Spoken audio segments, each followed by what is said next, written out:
په ظاهره دا عادي عینکې ښکاري، خو چې ورته له نږدې وکتل سي نو عادي عینکې نه دي، بلکې د مصنوعي ځیرکتیا یا ذهانت په مټ مهم کارونه کوي.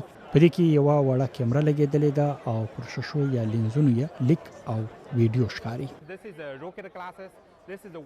دا روکټ عینکې دي. دا د نړۍ د مصنوعي ځیرکتیا لومړی عینکې دي چې په ټولو خصوصیتونو سمبال دي. خو روکټ هغه عینکې دي چې ډېرې سپکې او پکې هر څه شته. دا عینک په برلن کې د ټکنالوژۍ په تر ټولو لوی نندارتون کې ایښودل شوي دي. جوړونکي یې وایي چې د عینکو په شیشو نقشې ښکاره کېدای سي، لیک ورباندې څرګندېدای سي او په ژوندۍ بڼه ترجمه کولی سي. ګڼ شمېر یوټیوبران یا ټیک ټاکران شته او که هغوی غواړي چې لږ مختلف ډول عکسونه او ویډیو جوړې کړي نو د دې عینکو له لارې دا ټول دوی په اسانۍ سره کولی شي. موږ لومړی یوټیوبران او ټیک ټاکران په پام کې نیولي دي. په دویم او دریمه درجه کې سیلګر او کاروباریان راځي.